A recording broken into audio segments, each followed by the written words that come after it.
Donc bonjour Cécile. Bonjour Sarah. Merci beaucoup d'avoir accepté cette invitation à témoigner de votre pratique de la pleine conscience. Merci pour l'invitation Sarah. Et donc on enchaîne directement sur le vif du sujet. Quand et comment avez-vous découvert la méditation ? Alors ça remonte à maintenant 15 ans et j'ai commencé avec des cours de sophrologie qui étaient à disposition en fait dans les locaux de l'entreprise où je travaille chez Gemalto. Et on a eu la chance donc, d'avoir une super prof. Et cette prof nous a initiés avec les gens qui étaient là depuis quelques années, nous a initiés à la méditation et à la méditation de pleine conscience. Et alors j'en faisais une fois par semaine. Donc c'était mon petit moment de détente. Et un jour, j'ai découvert le livre de Chag Mentan qui s'appelle Search Inside Yourself. Et donc il est un ancien ingénieur, je dis ancien parce qu'il a quitté depuis, il a créé une spin-off, Search Inside Yourself, qui a écrit un livre sur sa pratique de la méditation et l'adaptation de la méditation de pleine conscience, donc le mindfulness, en entreprise. Et donc il a eu cette intelligence de faire venir sa pratique personnelle, donc vraiment moi ce que je faisais aussi, et je me disais ça me fait beaucoup de bien, personnellement bien sûr, mais aussi dans l'entreprise. Et lui il a eu juste l'intelligence de mettre tout ça en musique. Et puis il est quand même dans la Silicon Valley et il rencontre Daniel Goleman qui a créé cette notion de quotient émotionnel et qui a vulgarisé l'intelligence émotionnelle à un grand public. Et avec Daniel Goleman et puis avec des neuroscientifiques, en fait, il a fait ce livre qui apporte la pleine conscience et tous les bénéfices de la pleine conscience dans l'entreprise, dans le leadership et tout ce qu'on voit maintenant émerger avec moi plaisir. Je vois émerger de plus en plus dans l'entreprise parce que c'est essentiel. On pourra en reparler, mais je crois que maintenant, je pense qu'on ne peut plus s'en passer. Donc il y a eu cette première expérience avec cette intervenante qui est venue donc au travail, si je comprends bien. Oui. La lecture du livre, qu'est-ce qui vous a donné envie de poursuivre, de continuer et de pratiquer ? Alors le livre m'a vraiment convaincue de passer de cette une fois par semaine dans le cadre des cours de sophrologie à faire cette méditation. Et j'ai vraiment été tellement emballée par le livre. Et puis, je crois que j'ai été aussi captivée par tout ce qui était la partie scientifique, en fait, neuroscientifique. Et pourquoi ça marche. Pourquoi ça marche sur le cerveau. Alors ça m'a passionnée. Donc, du coup, j'ai lu plein de choses. Encore là, récemment, je vous montrais le dernier article de Science et Vie. Et je me suis dit, dans le livre, c'est cette pratique au quotidien, cette pratique régulière où on voit vraiment l'impact sur le cerveau et du coup l'impact profond sur soi, sur ses habitudes, sur sa façon de vivre et puis l'intégration vraiment en profondeur de sa façon aussi d'être au travail, d'être aux autres, d'être dans le monde. Et voilà, ça a vraiment basculé. Après, on a fait la première formation de Search Inside Yourself en dehors des États-Unis. C'était en 2015. En avril 2015, ils sont sortis des États-Unis pour faire leur formation de 2 jours. C'était à Paris. Donc j'ai emmené des collègues, et notamment une de mes collègues qui est en charge de la formation. Et j'ai dit, on y va. Et on a assisté à cette première formation. Et puis après, grâce à elle, on a fait venir en fait Search Inside Yourself dans l'entreprise. Et la première formation chez Gemalto a eu lieu en septembre 2015. Donc depuis 2015, les formations se font chez Gemalto. On a fait rentrer Potential Project, qui est une autre entreprise de formation en Mindful Leadership, que j'aime beaucoup aussi. C'est Rasmus Hougaard, qui est le fondateur de Potential Project, qui est quelqu'un de fantastique, qui sort d'ailleurs ce mois-ci un nouveau livre qui s'appelle Mind of the Leader. Et il a fait un peu le tour du monde. Il a interrogé, un peu comme vous, Sarah. Là, il a fait le tour du monde et interrogé tous les grands leaders des entreprises, des grands entrepreneurs sur justement quel était l'état d'esprit d'un leader aujourd'hui et qu'est-ce qui faisait son succès et aussi son rapport à tout ce qui était méditation de pleine conscience. Donc c'est un livre un livre qu'il ne faut pas louper au mois de mars 2018, Mind of the Leader, de Rasmus Hoogart et puis de sa collaboratrice Jacqueline Carter. Donc je pense que là, moi, dès qu'il sort, On l'achète tous. on va l'acheter. Et du coup, donc, vous parliez des bienfaits, de l'impact. Concrètement, quels ont été les impacts dans votre vie personnelle d'abord? Alors, dans ma vie personnelle, je crois qu'en premier lieu, c'est d'aller gérer ses émotions, et d'aller surtout les reconnaître. Et alors, pas forcément au début de les anticiper, parce que voilà, quand on est fatigué, les émotions de colère, de frustration, elles sont toujours là, elles sortent. Hein. On se fait, comme ils disent dans tous les livres, on se fait hijacker le cerveau cognitif. En revanche, très rapidement, on a, grâce à la méditation, cette capacité de reconnaître l'émotion et puis de s'extraire, en fait, de se voir et du coup d'apaiser, de se dire non mais là si je pars en vrille, je prends le dernier exemple parce que la boîte de sparadrap que mon mari a acheté à la pharmacie, c'est pas la bonne. C'est pas grave. C'est pas la peine de partir en vrille. Donc voilà, ça c'est vraiment le premier bénéfice, voilà, de se rendre compte que les petites colères pour les broutilles au quotidien sont vraiment dues à soit du manque de sommeil, soit de la frustration d'une journée, soit de fatigue, et justement d'aller beaucoup mieux les gérer. Ça vraiment personnellement c'est le premier bénéfice. Et donc dans les bénéfices professionnels, qu'est-ce que vous avez pu voir? En plus, vous l'avez fait dans le cadre au départ du travail. Ouais, donc au niveau professionnel, le plus marquant, ça a été, je dirais, deux choses. La première, c'est tout ce qui est l'ego.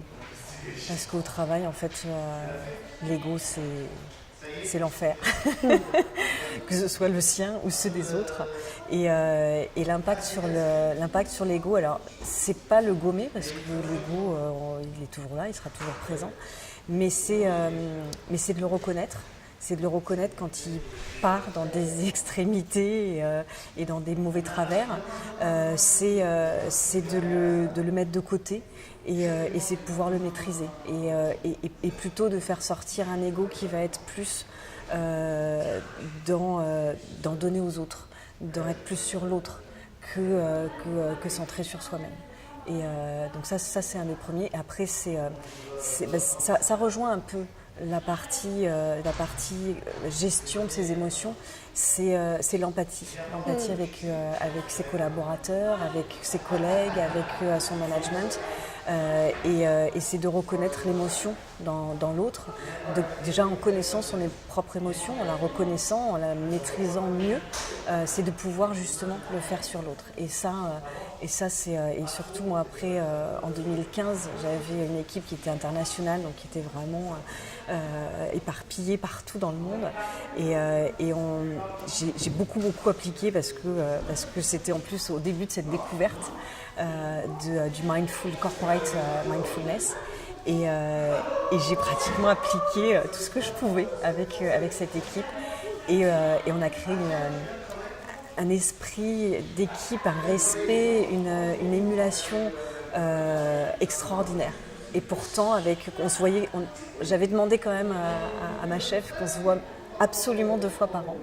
Et 2 fois par an, voilà. Et j'ai vraiment testé sur le vif avec cette équipe qui était fantastique, qui a été très ouverte, qui a aussi intégré, absorbé. Et on est resté l'équipe n'existe plus, mais on est resté très très proche.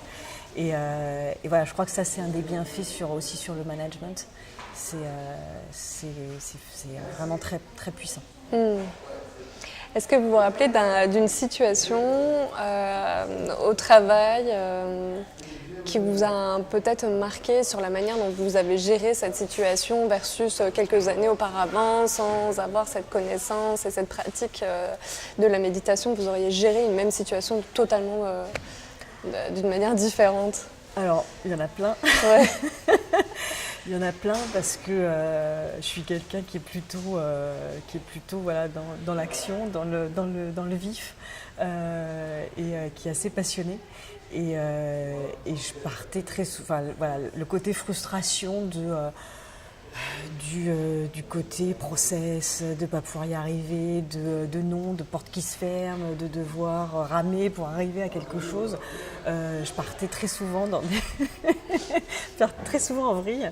Et grâce à la méditation, et donc du coup avec des conflits, alors qui n'étaient pas très graves, mais quand même des conflits en réunion avec des collègues. Et puis cette méditation, vraiment, moi, ça m'a permis de prendre beaucoup de recul, justement de ne pas me faire hijacker cette partie du cerveau cognitif qui permet la prise de recul, la réflexion. Et de me rendre compte que, voilà, bon, ok, c'est un fait, voilà, ça se fait pas, il y a des portes qui se ferment, il y a des non, on ne comprend pas forcément pourquoi, mais c'est pas grave. On est conscient sur le moment de ce qui se passe et puis de laisser passer et puis en fait de revenir après et puis du coup de pouvoir revenir autrement avec un autre angle de vue et puis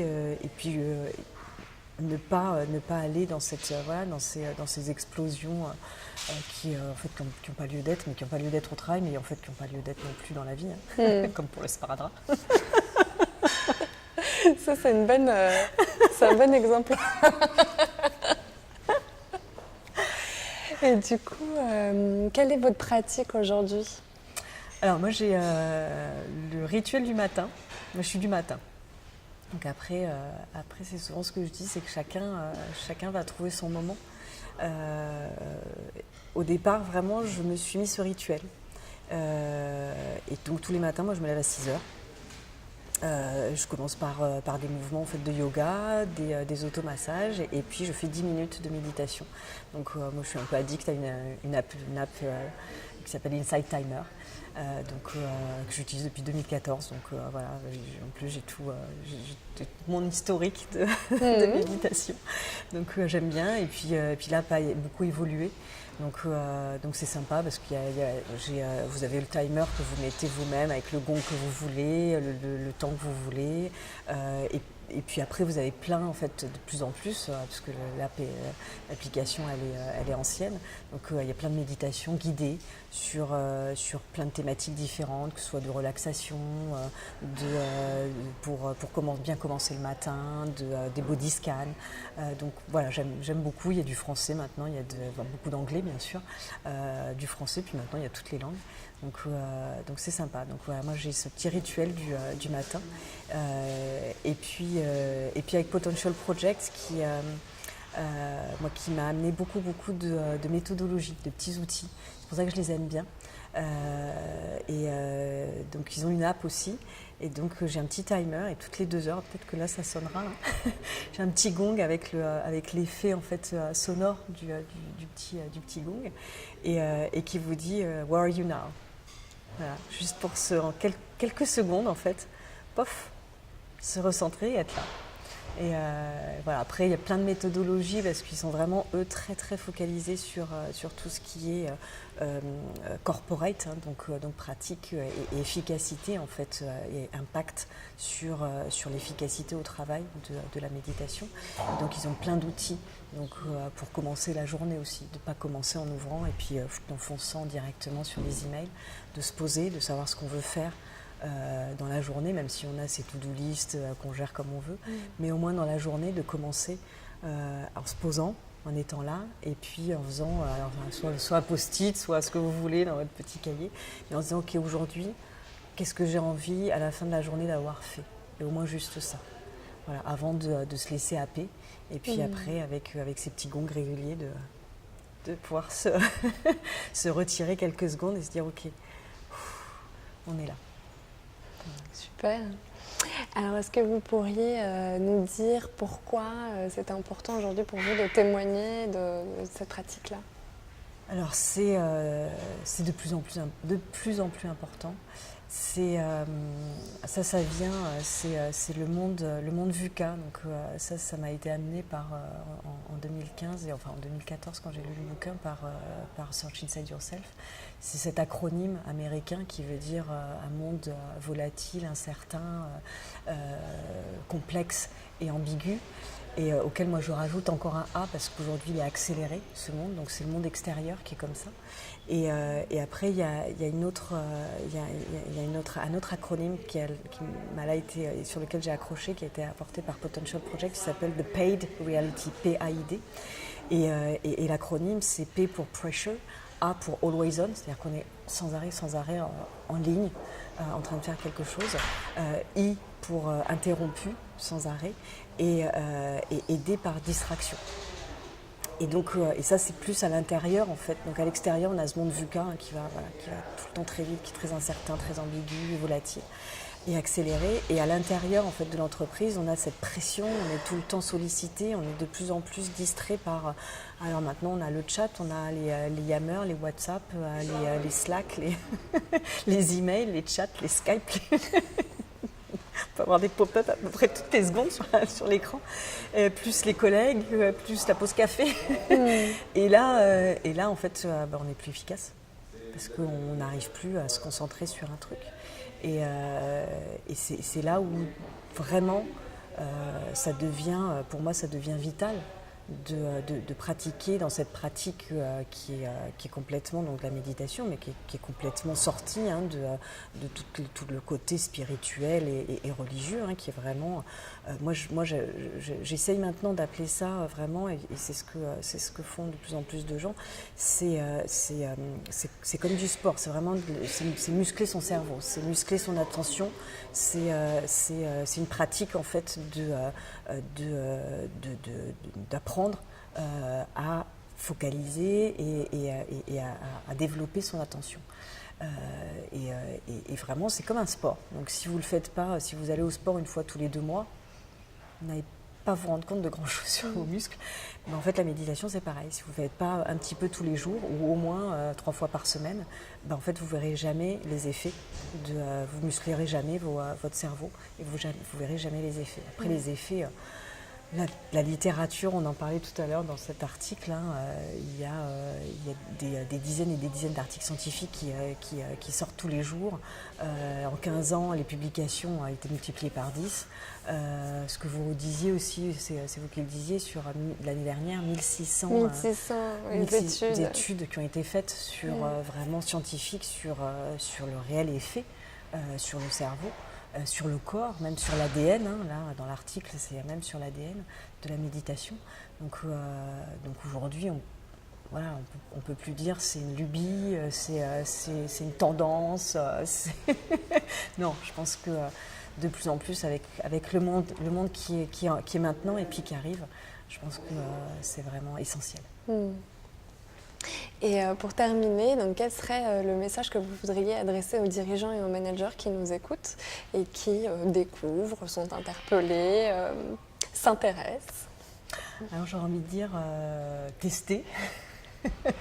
Tester et puis si vous êtes cartésien, si vous êtes plutôt ingénieur, lisez tout ce qui est rapport scientifique, neuroscientifique. Il y a des très grands neuroscientifiques aujourd'hui qui attestent en termes de leadership les effets bénéfiques que ça fait. Donc n'hésitez plus. Merci infiniment pour ce témoignage et à bientôt. À très bientôt. Merci.